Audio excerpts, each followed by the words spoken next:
Hello दोस्तों, कैसे हैं आप सब। 9 मई 27 रमज़ान की रात को जेरूशलम में फ़लस्तीनियों को बहुत ही बुरे तरीके से मारा गया इजरायली पुलिस की तरफ से।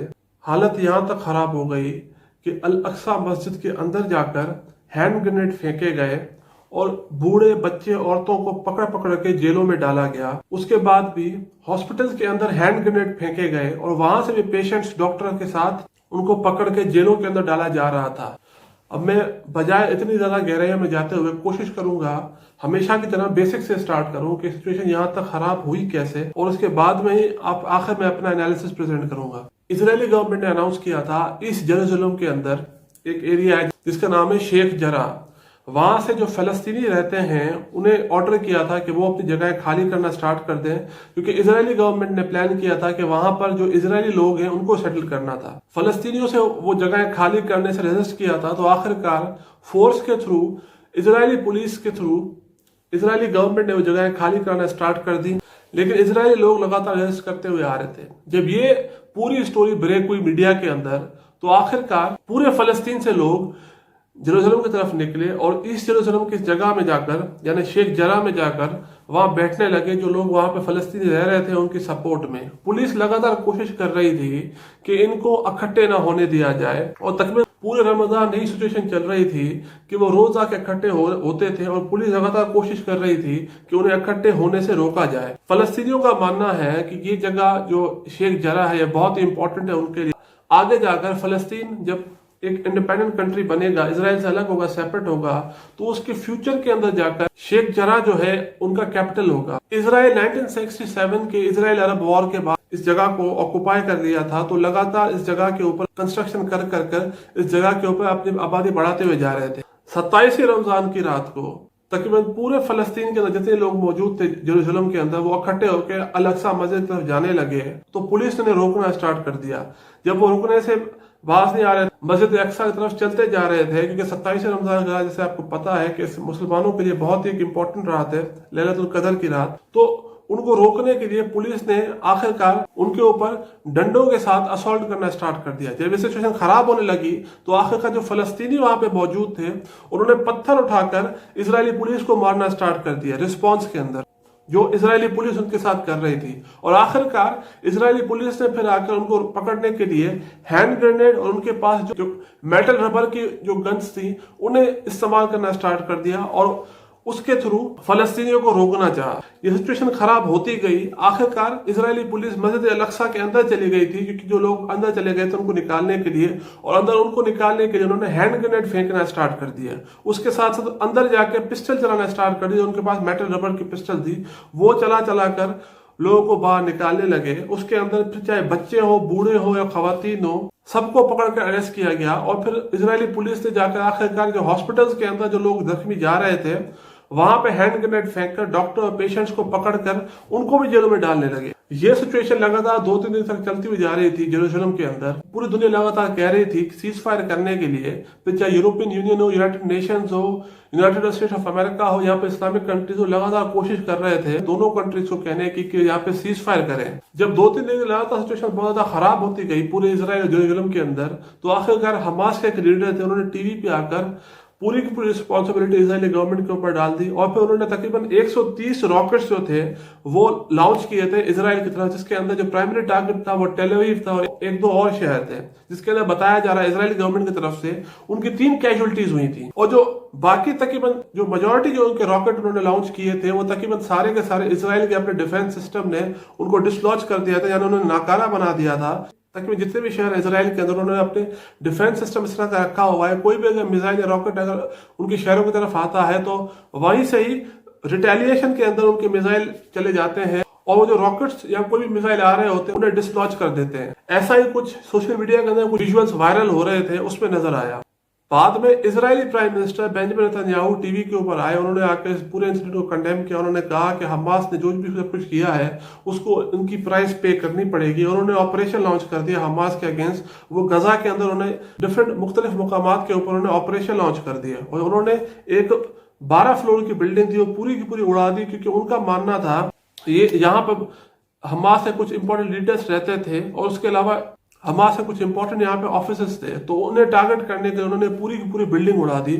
जिसके बाद सिचुएशन और ज्यादा खराब होना शुरू हो गई, क्योंकि इजरायली पुलिस ने पूरे के पूरे गजा को एक तरह से कैप्चर कर लिया। वहां से मुख्तलिफ मकामात से लोगों को अपनी बिल्डिंगों से निकालना और वहां पर ऑपरेशन कंडक्ट करना स्टार्ट कर दिया। अगर फलस्तीनी कैजुअलिटीज के बारे में बात करें दोस्तों, तकरीबन 35 फलस्तीनी जो हैं इस पूरे इंसिडेंट के बाद मारे जा चुके हैं। उसके अलावा तकरीबन 220 फलस्तीनी जो है वो जख्मी हुए हैं। ये नंबर जो फलस्तीन के अपने हेल्थ मिनिस्टर उनकी तरफ से दिए गए थे। Saudi Arab, Bahrain, Jordan, Pakistan, Turkey, Egypt, इन सारों ने कंडेम किया था इसराइल के एक्शंस को जो इन्हें इसराइल ने दिखाए थे फलस्तीनियों के ऊपर। यूरोपियन यूनियन, यूएन लगातार कोशिश किए जा रहे हैं कि किस तरीके से सीज फायर हो जाए, और लगातार दोनों साइड्स को कह रहे हैं कि यहाँ पे रेस्ट्रेंट का मुजाहरा की जाए। लेकिन सरप्राइजिंगली जो अमेरिका का यहाँ पर रिएक्शन आया है वो बड़ा देखने लायक है।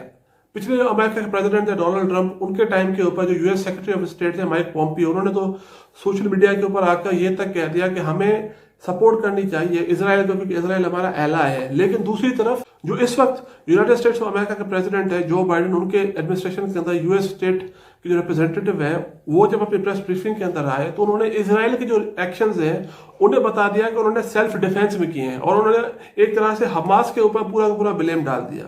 जब उनसे लगातार पूछा जा रहा था कि जो इजराइली गवर्नमेंट लगातार फलस्तीनियों के ऊपर कर रहे हैं उन एक्शंस को आप क्या कहेंगे, तो वो रेजिस्ट कर रहे थे कोई बात करने से। और जब उनसे पूछा गया कि 220 लोग जब तक अब तक जख्मी हो चुके हैं फलस्तीन में और 35 लोग तक मारे जा चुके हैं, जिनमें बच्चे और बूढ़े भी शामिल हैं, खवातीन शामिल हैं, तो उन्होंने इस बार स्टैंड शो किया। लगातार कह रहे थे कि क्योंकि हमारे पास अभी तक वेरीफाइबल नंबर नहीं आया, जब तक हम नंबर को वेरीफाई नहीं करेंगे तब तक हम कुछ नहीं कह सकते फलस्तीनी कैजुअलिटीज के बारे में या उनके बारे में हम अपनी स्टेटमेंट नहीं दे सकते। लेकिन इसराइल ने जो भी कुछ किया उन्होंने सेल्फ डिफेंस में किया है, और इसराइल को डिफेंड करना यूनाइटेड स्टेट्स और इसराइल के अपनी बेसिक रिस्पॉन्सिबिलिटी के अंदर आता है। इसके बाद फलस्तीनी जो मिशन यूके के अंदर हेड कर रहे हैं वो बीबीसी के एक इंटरव्यू के अंदर गए। बीबीसी के इंटरव्यू के अंदर जाके कहा कि इंटरनेशनल मीडिया जो है यहाँ पे डबल स्टैंडर्ड खेल रहा है, क्योंकि यहाँ पर हर कोई बात कर रहा है जो हमास ने 130 रॉकेट जो है लॉन्च किए हैं फलस्तीन के ऊपर, लेकिन कोई बात ही नहीं कर रहा जो इजरायली गवर्नमेंट लगातार 3-4 दिन से करे जा रही थी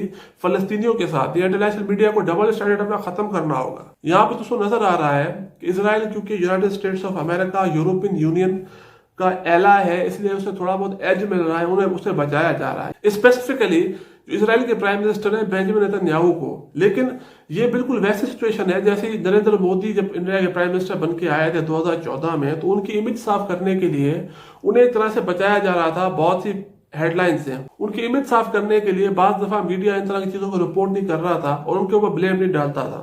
लेकिन जब कोविड के बाद सिचुएशन बहुत खराब होने लगी तो अब सारा मीडिया उनके ऊपर अटैक करना स्टार्ट कर दिया है नरेंद्र मोदी के ऊपर। ये बिल्कुल वैसी सिचुएशन लग रही है क्योंकि इजराइल उनका एला है, इसलिए बेंजामिन नेतन्याहू को एक तरह से सपोर्ट दी जा रही है इस पूरे इशू के ऊपर। क्योंकि इस वक्त अगर देखा जाए बेंजामिन नेतन्याहू जो है वो खुद एक तरह के केयरटेकर प्राइम मिनिस्टर है, वो किसी वक्त जा सकते हैं। जो उनके अपोजिशन के लीडर है, जो कि दूसरे अपोजिशन के लीडर है जिनको रिस्पॉन्सिबिलिटी दी गई है गवर्नमेंट फॉर्म करने के लिए, जिनका नाम है यार लापिड, उनको इजरायली मीडिया खुद एक तरह से डिनाउंस करता है कि ये एक तरह से बहुत ही सॉफ्ट है फलस्तीन के ऊपर। उन्होंने अपने तौर पर 4 पॉइंट एजेंडा बनाया है जिसके थ्रू वो चाहते हैं कि फलस्तीन के साथ हम पीस डील क्रैक करें। और उन्होंने यहां तक भी कहा है कि वो इजराइल पैलेस्टाइन के अपने जो कॉन्फ्लिक्ट है उसको रिजॉल्व करने के लिए और कोई पीस डील तक पहुंचने के लिए वो सऊदी अरब, जॉर्डन और इजिप्ट को भी इन्वॉल्व करेंगे। उन्होंने अपने इलेक्शन कैंपेन के अंदर स्ट्रॉन्ग किस्म के एलिगेशंस लगाए थे, अभी तक लगाते हुए आ रहे हैं इस वक्त जो प्राइम मिनिस्टर है बेंजामिन नेतन्याहू के ऊपर, कि बेंजामिन नेतन्याहू लगातार सुप्रीम कोर्ट को इन्फ्लुएंस करते हुए आ रहे हैं। उसके अलावा पुलिस के अंदर भी इंटरफेयर करते हुए आ रहे हैं। बेंजामिन नेतन्याहू के ऊपर मैसिव किस्म के करप्शन के एलिगेशन लगाते हुए आ रहे हैं जिनको छुपाने के लिए आमतौर पे वो पब्लिक को डिस्ट्रैक्ट करते हैं। तो यहाँ पे पॉसिबल चांसेस हो सकते हैं कि पब्लिक के अटेंशन डाइवर्ट करने के लिए अपने करप्शन चार्जेस के ऊपर ये इस किस्म का बेंजामिन नेतन्याहू स्ट्रॉन्ग किस्म का प्रोग्राम लॉन्च कर दिया फलस्तीनियों के ऊपर, ताकि अपनी पब्लिक का अटेंशन हटाया जाए जो उनके अपने ऊपर करप्शन के चार्जेस हैं। और ये दोस्तों उम्मीद की जा सकती है कि अगर यार लापिड इजराइल के प्राइम मिनिस्टर बन के आए हैं तो हो सकता है जो सिचुएशन है इजराइल की, जो बुरे तरीके से उन्हें असॉल्ट किया जा रहा है रोज, वो शायद उसमें कोई कमी आ सके। लेकिन दोस्तों ये शायद कहना कबल वक्त होगा कि आगे जाके क्या होगा। कम से कम उम्मीद ही की जा सकती है अगर आगे चल के वो प्राइम मिनिस्टर बन के आए हैं तो सिचुएशन किसी हद तक कोई डिफ्यूज हो जाए इजराइल और पैलेस्टीन के दरमियान। और जो जिन बुरे तरीके से फलस्तीनियों को अपने घरों से निकाला जा रहा है, उनके ऊपर बुरे तरीके से असॉल्ट किया जा रहा है, यहाँ तक कि जो एक बेसिक राइट होते हैं किसी भी इंसान के कि वो अपने जो रिलीजन है उसे आमतौर पर और फ्रीली प्रैक्टिस कर सके, उन्हें वो तक नहीं दिया जा रहा। तो कम से कम उम्मीद करते हैं कि ये सिचुएशन अगर बेंजामिन नेतन्याहू हट जाते हैं प्राइम मिनिस्टर के पोस्ट से, एक नई गवर्नमेंट बनती है, तो कम से कम शायद ये देखने को मिले कि अगर वो जो यार लापिड है वो कम से कम इस तरह सिचुएशन बना दें, कोई डील क्रैक कर लें, जिसके बाद फलस्तीन और इजराइल के दरमियान कुछ सिचुएशन कुछ हद तक नॉर्मलाइज हो जाए। लेकिन यहाँ पे दोस्तों रिस्पॉन्सिबिलिटी दूसरी गवर्नमेंट्स की भी बनती है, स्पेशली सबसे ज्यादा सऊदी अरब की भी बनती है कि वो इस बारे में क्या करता है। वो इस तरह लग रहा है अब तक कि एक तरह से खामोश नजर आ रहा है, दूसरों को देखने के बाद ही वो कोई अपनी स्टेटमेंट दे रहा है।